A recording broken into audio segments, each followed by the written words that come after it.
Episode 13. Rising from the Ashes. There was a time when I felt like my life had been reduced to rubble.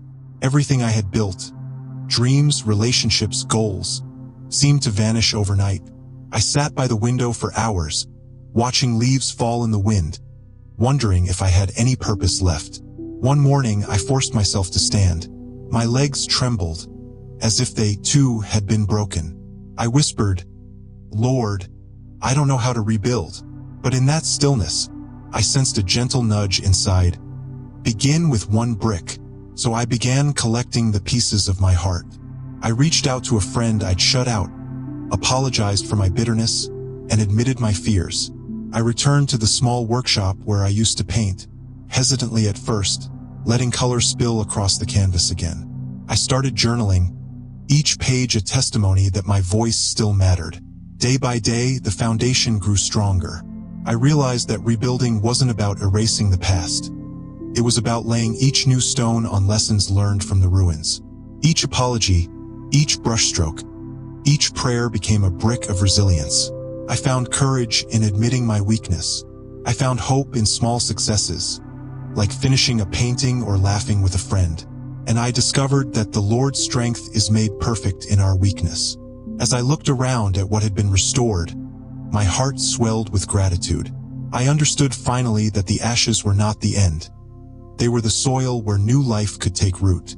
Not only so, but we also glory in our sufferings, because we know that suffering produces perseverance.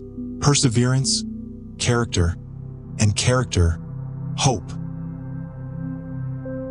Episode 14. Serving with a Grateful Heart.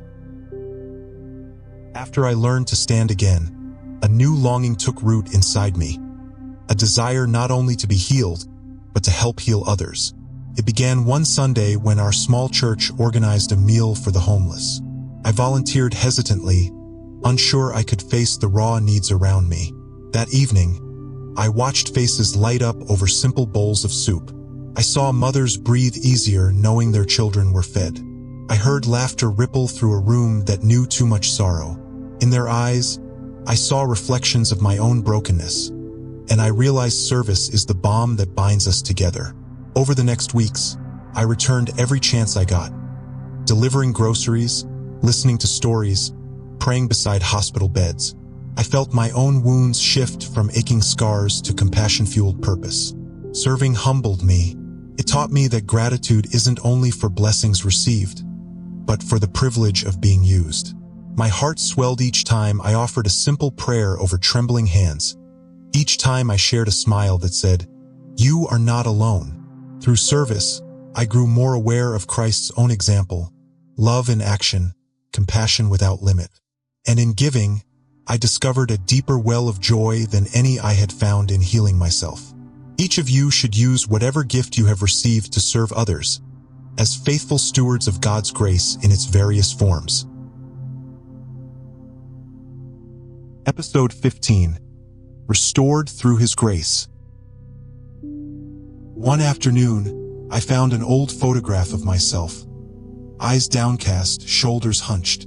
I barely recognized the person staring back.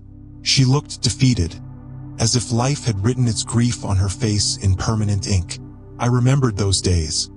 The constant ache, the sleepless nights, the shame of feeling unworthy. But as I placed that photo beside a fresh self-portrait painted weeks ago, I saw something remarkable. A face alive with peace, eyes bright with hope. I traced my finger along the canvas, marveling at how grace had rewritten my story. It wasn't that I had forgotten the pain. Rather, I had invited God's healing to breathe new life into every broken piece. Grace met me in unexpected moments, in a stranger's kindness on a rainy day, in the quiet encouragement of a mentor, in the simple act of forgiving myself. I realized restoration doesn't always roar in miracles. It often whispers in daily mercies. It's the gentle forgiveness that unbinds us, the unexpected laughter that surprises us, the gentle nudges toward new dreams we dared not dream before. Now, when I look at my reflection, I don't just see what was lost. I see what has been beautifully restored. Therefore, if anyone is in Christ, The new creation has come. The old has gone. The new is here. Episode 16. Walking in Eternal Purpose. By the time I reached this point in my journey, I felt a stirring deeper than hope, a sense of calling. I had learned to rise, to serve, to be restored, but now I long to live with an eternal perspective, making each moment count beyond myself. I began seeking small ways to weave faith into everyday life, praying over my morning coffee, pausing to thank God for brief encounters, sharing stories of hope with colleagues who had no church home. Each act, no matter how simple, felt like stepping onto sacred ground. Then came a challenge. I was offered a promotion that promised security but demanded long hours and relative isolation from my community. The old fear of pursuing success for its own sake tempted me, but I remembered the flames I had walked through, the hands I had held in service, the grace that had rewritten my past. I whispered, "Lord, guide my steps beyond me," and I realized that true success isn't measured by titles or paychecks, but by the lives we touch and the faith we pass on. So I accepted a different path, one where my gifts could be stewarded for God's glory rather than my own ambition. It meant fewer comforts but deeper connections. It meant planning for eternity even while living each day fully.